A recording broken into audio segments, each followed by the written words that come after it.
começa a narrar o retorno de Israel para a sua terra natal. Nós terminamos no final do ano passado, os livros dos reis, e tivemos que assistir uma dura situação do povo ser massacrado, destruído, escravizado. Víamos a casa do Senhor queimada, os utensílios de ouro e de prata saqueados. Pode baixar um pouquinho mais o meu retorno. E tudo isso por permissão de Deus. Deus permitiu que o seu povo fosse jogado no cativeiro, sofresse a dura penalidade de estar na mão dos seus adversários, e por longos anos, 70 anos, até que todo o povo perdesse a esperança, até que todo mundo pensasse assim, não precisa nem mais pensar em retorno, até que eles chegaram até a se acostumar, alguns deles até se acostumaram com a situação. Então o Senhor levanta pela sua própria força, pelo seu próprio poder, sem que Israel precisasse levantar mão, sem que precisasse usar arma, sem que precisasse usar a força política. Deus usou um homem chamado Ciro, que ele o chamou pelo nome quase 200 anos antes desse homem nascer. Falou a respeito dele, e Ciro decretou, dizendo: o Senhor Deus dos céus, vejam bem, era um persa, não era um homem que tinha convivência com a familiaridade do povo de Deus, não tinha conhecimento desse Deus tão poderoso conforme nós temos, não viveu as experiências que nós mencionamos ontem à noite, experiências extraordinárias que o povo de Deus viveu. Mas ele tinha vivido uma experiência assim, em alguma forma, porque ele soube dizer o seguinte: o Deus do céu me deu todos os reinos do mundo, ele me deu. E ao mesmo tempo me ordenou que eu construísse a ele um templo em Jerusalém de Judá, para o Deus que lá habita. Então todo o povo de Judá, todo o povo judeu que quer voltar para a sua terra, voltem para lá e construam e edificam a casa do Senhor, conforme o Senhor está mandando. E aí então está autorizado a todos arrecadarem ofertas, está autorizado a tirar, inclusive, recursos, do próprio governo. O próprio rei foi lá nos utensílios que tinham sido levados por Nabucodonosor e arrancou todas as peças de ouro e de prata e vários utensílios sagrados e devolveu aos judeus. Mandou que eles voltassem para a sua terra, ordenando que todos o vissem, para que eles pudessem fazer a obra. Mas é claro, só o decreto do rei não é tão simples. Quando você pensa em alguma coisa feita por Deus, quando você pensa em restaurar alguma coisa que está destruída por Satanás, ainda que com a permissão de Deus, você não precisa pensar que não haverá oposição. Esse trabalho aqui foi Deus que levantou, foi Deus que mandou. Mas Deus nunca disse que vai resolver, vai abençoar e que você vai ficar só com a sombra e água fresca, sapato largo e jornal sem letra. Não, tem adversidade, tem problema, tem a luta para enfrentar, tem dificuldade para passar. Mas o Senhor chamou e levou todos esses homens e compungiu o coração deles, homens voluntários, oferecendo doações, ofertas voluntárias, dizendo: vamos construir, vamos edificar e vamos fazer, porque o Senhor merece. Recrutando todos os homens de Deus, levitas, vai ter um culto lá, vai ter adoração, sacerdotes, vai ter o santuário de Deus, cantores, vai ter louvor, só de cantores, mais de 200 cantores, de todas as suas cidades. Se alguém pensa que Israel não tinha gente que cantava, tem gente que canta sim, por isso que a igreja surge tantos cantores, todo mundo quer cantar para louvar o Deus. Isso não é uma coisa que surgiu agora há pouco tempo, não. Isso vem lá dos primórdios. Todo mundo quer cantar e louvar o Senhor, porque quem está feliz deve cantar mesmo, e o nosso Deus merece toda a honra, toda a glória e todo o louvor. É bem verdade que nós louvamos a Deus com as nossas atitudes, com o nosso testemunho, com as nossas palavras, com a nossa devoção, mas louvamos a Deus também com os nossos cânticos. Por isso o Salmo 100: celebrai com júbilo ao Senhor todos os moradores da terra, e apresentai-vos diante dele com cântico. Cantores estavam lá para adorar o nome do Senhor. Músicos, homens que estavam ali para entoar. Filhos de Asaf, todos serviram, servidores dos templos, servos de Deus, todos eles, toda esta congregação, uma multidão de milhares e milhares de pessoas. São milhares e milhares de pessoas que não podiam imaginar que Deus faria uma coisa dessa. Toda vez que eu me lembro desse texto, eu gosto de mencionar o Vale de Ossos Secos. Porque o Vale de Ossos Secos foi uma profecia do profeta Ezequiel que demonstrou um caos irreparável. Uma coisa que não tem conserto. Se você imaginar chegar no cemitério a céu aberto, onde ninguém foi sepultado, os corpos estão ali expostos no meio do chão. E aí daqueles, vamos imaginar, 2 exércitos, ou um exército que guerreou ali, e morreram várias pessoas de exércitos diferentes. Então eles estão ali mortos em diferentes situações, os corpos estão misturados, cabeças estão misturadas, pernas, fêmur de um com cabeça do outro, com perna do outro, com costela do outro, já tudo espalhado, o vento ressecou tudo, misturou tudo, que tornou um caos, verdadeiro caos. Por isso, o profeta é interrogado por Deus. Você pode imaginar, você acha que esse povo, esses ossos poderão reviver? Tem coisas que você já parou para pensar na sua vida, que situações como essa do cativeiro de Israel em Babilônia, coisas que você já olhou na sua história de vida como cristão, com a saúde, com os negócios, com a família, com tanta coisa que você disse assim, isso aqui não tem jeito. E talvez a pergunta do profeta, a pergunta de Deus ao profeta Ezequiel, você acha que poderiam reviver esses ossos? Você acha que é possível restaurar esta situação caótica? Ezequiel respondia, Senhor, tu sabes. E ele diz, então profetiza esses ossos secos e diz, ossos secos, ouvi a palavra do Senhor. E aí então diz que houve um ruído, um movimento, um vendaval, fez um reboliço e conseguiu pegar cada osso e conectar ao seu próprio osso. Desfez aquela mistura de osso de um com osso do outro, com perna para um lado, cabeça para o outro. Não, juntou todo mundo, montou e botou o exército de esqueleto. Você conhece o resto da história. O esqueleto depois todo mundo organizado, todo mundo arrumado.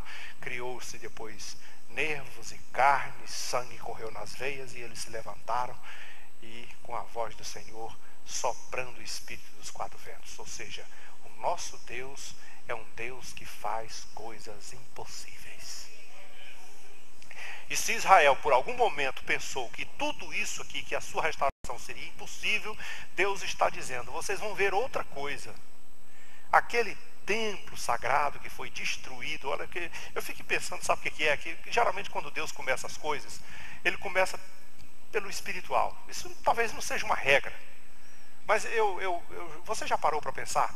Quando Deus diz assim, santificai-vos, ele manda santificar o quê? O corpo, a alma e o espírito. Olha o texto que diz assim, santificai-vos espírito, alma e corpo. A santificação é de dentro para fora. Deus começa a restaurar uma nação. Deus começa a reconstruir um povo que estava um caos, que havia sido completamente dizimado. Estava todo mundo no cativeiro. E Deus disse assim, vou reconstruir tudo de novo. Por onde eu vou começar?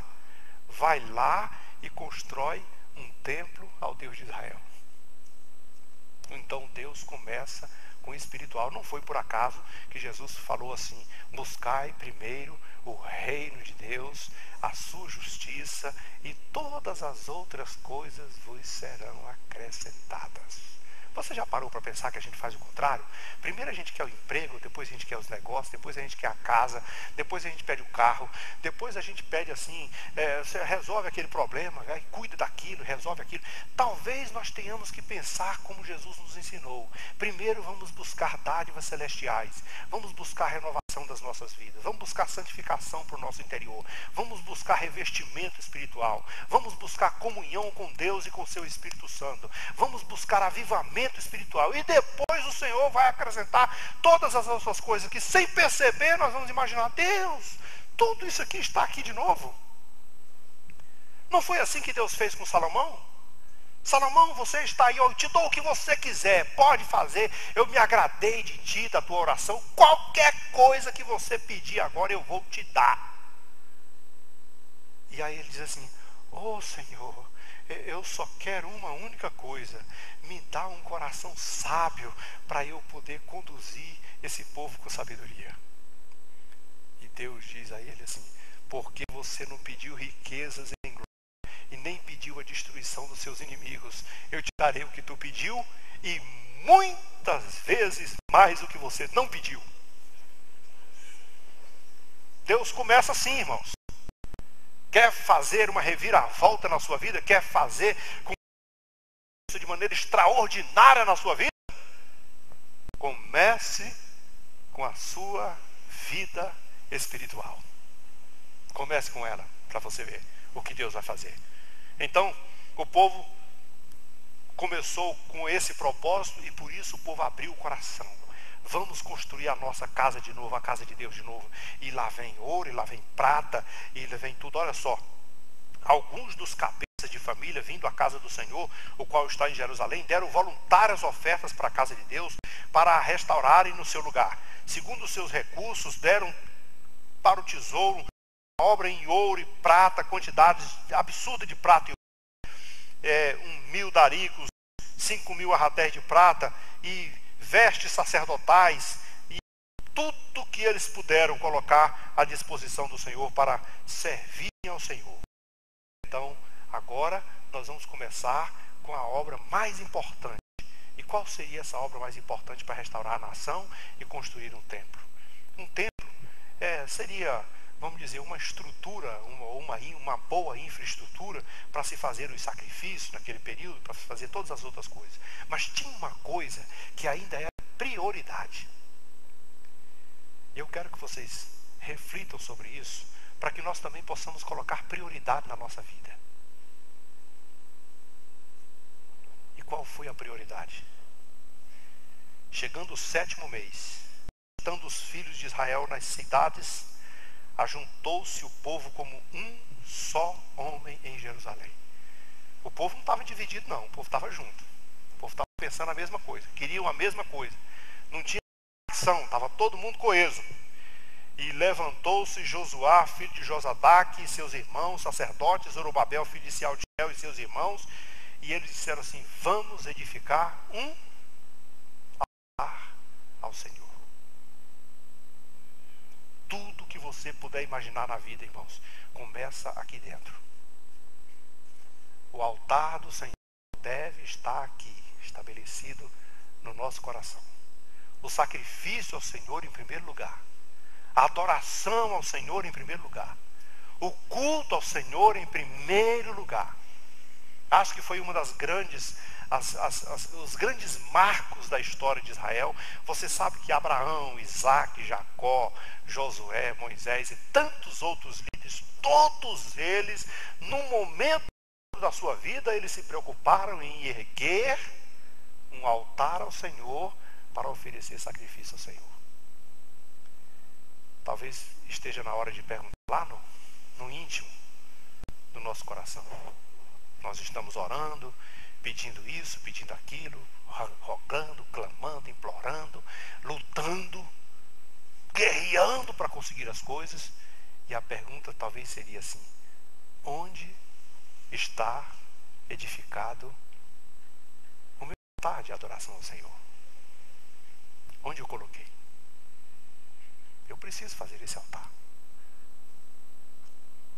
Como Elias fez o altar.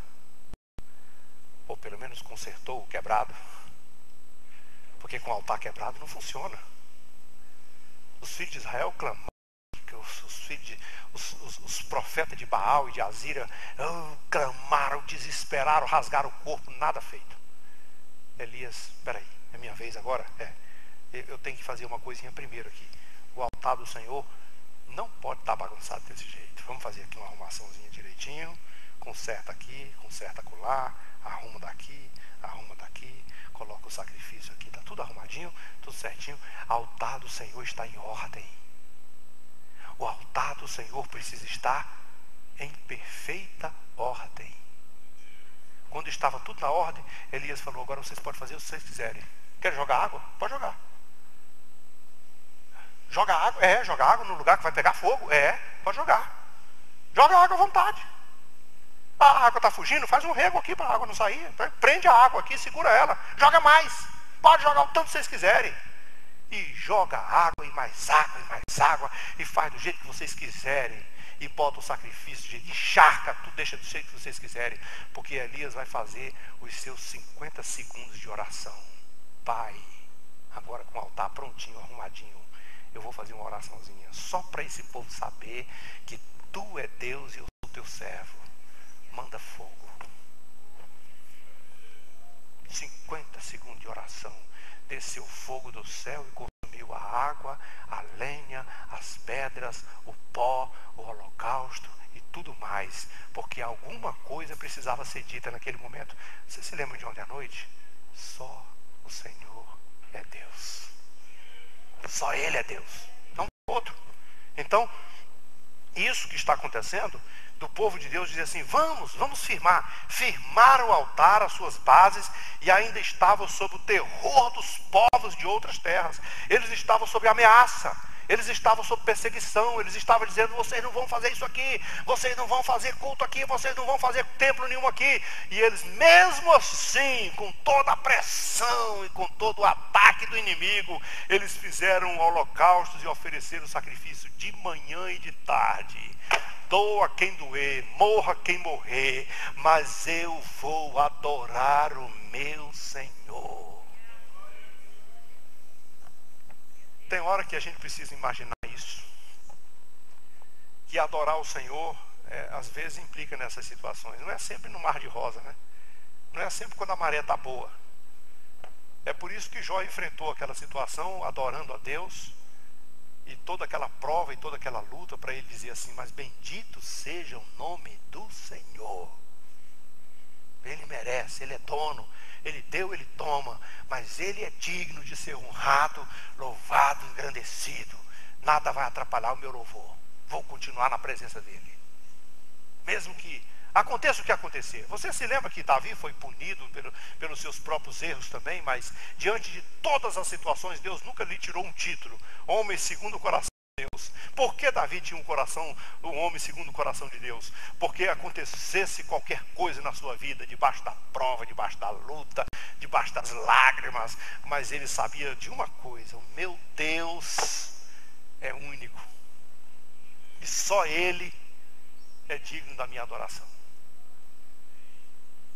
E às vezes, debaixo da luta, debaixo da prova, debaixo da pressão, debaixo do sofrimento, nós ainda temos que louvar e adorar. É como a música que as irmãs cantam aí. O Senhor às vezes fica em silêncio, né? Não tem aquela história? Quando Ele está em silêncio, a música canta quando Ele está em silêncio. Você não precisa ficar desesperado não. É porque geralmente a gente não trabalha gritando, a gente trabalha caladinho. Então quando Deus está em silêncio, é porque Ele está trabalhando. Deixa Ele trabalhar. Ele fez um silênciozinho para você perceber a presença dEle. Mas uma coisa é certa: não importa o que aconteça, Ele merece adoração e louvor. Tem prova, tem luta, tem, louve. Está doendo, chorando, gemendo, cante, louve. Ele merece. Ele tem que ser louvado. Não importa o que vai acontecer, Ele merece.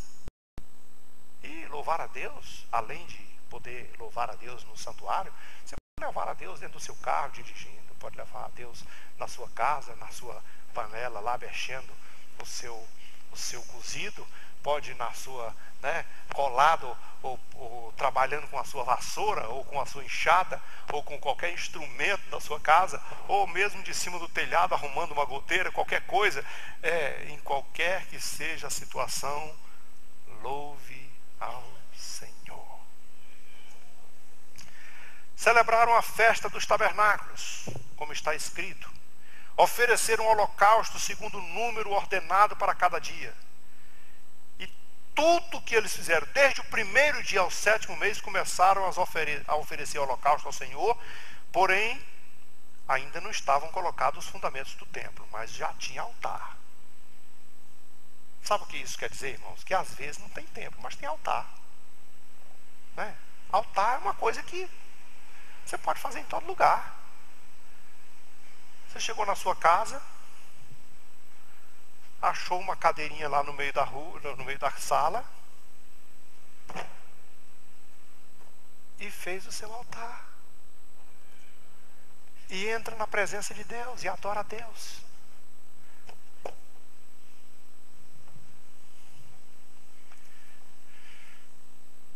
Trouxeram ofertas, trouxeram holocaustos, pagaram os pedreiros, carpinteiros, deram comida, bebida, azeite, pagaram os sidônios e os tírios para trazerem madeira do Líbano, do cedro, ao mar, para Jope, segundo a permissão que lhes tinha. E aí então, no segundo ano da vinda à casa de Deus, em Jerusalém, no segundo mês, Zorobabel, filho de Sealtiel, Jesuá, filho de Josadaque, e os outros seus irmãos sacerdotes começaram a obra da casa do Senhor, constituíram levitas da idade de 20 anos para cima, para serem os superintendentes, e então se apresentaram com seus filhos para começarem a obra de Deus. E aí aconteceu uma coisa bem interessante. Expectativa, né? Você imagina o que é expectativa? Todo mundo. Tem irmãos ali naquele contexto com 70 anos, né, que tem menos de 70 anos, então ele não tem noção do que existiu alguma vez na vida. Ele conhece a Deus e as histórias de Israel só pelas histórias contadas pelos seus pais. Ele não tem noção de como era o templo. Ele não sabia como era o altar. Ele está vivendo tudo de novo, mas ele foi ensinado. Os pais se mantiveram ali tentando ensinar os filhos, contando a história. Tem outros que foram privilegiados. Até porque, se hoje a gente encontra pessoas com mais de 80, naquela época o tempo era mais fácil um pouquinho. Eu acredito que acontecia de ver pessoas com mais de 70, com mais de 80, talvez até com mais de 100, não sei, ainda andando. Então o texto revela que havia pessoas que tinham ainda visto o primeiro templo. Talvez saíram ainda quando o templo fossem criança, quando foi destruído, e ainda conheciam a história. Conhecia a suntuosidade do templo de Salomão, uma das obras mais magníficas de todos os tempos. Agora esses irmãos antigos e os novatos estão ali numa mesma missão. Vamos com fé e vamos reconstruir a casa do nosso Deus. Lançaram os alicerces. E só pelos alicerces gerou-se aí uma expectativa.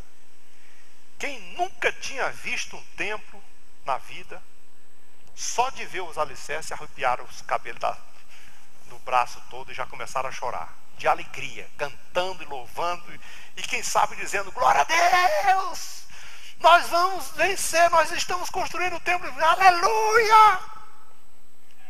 Mas quem já tinha visto o outro maravilhoso templo, que olhou para o tamanho do alicerce, meu Deus, aí começaram a chorar. Então uns choravam assim meio que como se fosse assim, não era para ser só isso, nós tínhamos muito mais, sei lá. Ou então de nostalgia, quem sabe chorar de tristeza, nós perdemos aquilo que era tão lindo, tão maravilhoso. E o texto diz que juntou choro e grito de alegria, que misturou um com o outro, que não dava para saber quem estava chorando, quem estava sorrindo. Não dava para saber quem estava lamentando, quem estava explodindo de alegria. Eu sei que o alarido era tão grande que de longe se ouvia em todos os termos. Porque querendo ou não, ou com choro, ou com cântico, ou com alegria, Deus está restaurando algo muito importante. Pode ter certeza. Quando acontece quando você está numa situação, né, não precisa ser necessariamente nesses grandes movimentos que as pessoas fazem, e geralmente esses grandes movimentos, eles mascaram muito a situação, né? É muito comum as pessoas virem na frente, nos congressos, e chorar, e derramar, e aí você vê o povo gritando, e aí você diz assim, meu Deus, o Senhor fez um grande avivamento. Aí quando dá na segunda-feira, nem sinal. O que houve? Não foi um grande avivamento? Não, ali foi só no culto mesmo, porque o culto foi bom. Eu me emocionei, achei bacana e tal, mas não era nada. Porque avivamento mesmo, ele provoca, ele impacta, ele provoca mudança de atitude. Ele vai, quando você sai, eu acho assim, que no dia que o Senhor começar a dizer assim, avivou-se a igreja, eu não acredito, Natanael, não acredito que vai ser aquele movimento assim, irmão, houve um avivamento no Gama, na igreja do Gama. O que foi? Caiu fogo dos céus, irmãos, e não teve um único crente que não fosse chorando e batizado com o Espírito Santo. Não teve, foi uma coisa fantástica. Mas se na segunda-feira não tiver nada diferente, para mim ainda não houve avivamento.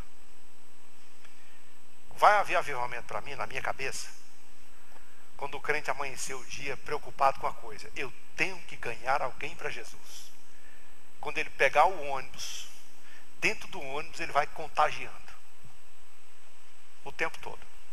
Quando ele andar de táxi, na rua, na casa, em qualquer lugar, e eu creio que isso é avivamento. Lá na nossa igreja em Belém, eu acho que, não sei se os irmãos estavam aqui, numa favela lá, bem dessas parecidas com os morros do Rio de Janeiro, um rapaz se converteu e ficou muito entusiasmado. E ele era cobrador de ônibus. Então, dentro daquele ônibus, ninguém entrava dentro daquele ônibus sem ele pregar, sem ele anunciar, entregava mensagem, pregava e dizia, e daqui a pouco falava e tal. E aí, no começo, uns reclamavam, outros falavam, outros ficavam quietos, e ele foi orando por pessoas, e Jesus foi salvando e tal, etc. Mas ele foi se empolgando de tal forma que o povo, meu Deus do céu, esse cobrador aí é uma coisa de louco, ele prega o tempo todo. Aí, ele foi demitido. Ele foi demitido. Mas escute só o que aconteceu. Ele está lá na casa dele, orando para Jesus dar outro emprego. Recebe uma ligação. Volte na empresa. Ele voltou na empresa. Você já arrumou outro emprego? Não, ainda não. Você pode voltar para o seu serviço. Você está contratado de novo. Mas o que houve? Eu recebi um abaixo-assinado de várias pessoas que andavam naquele ônibus pedindo assim, cadê o cobrador? Eu quero o cobrador que prega. Viu como Deus faz as coisas? Ser fiel vale a pena.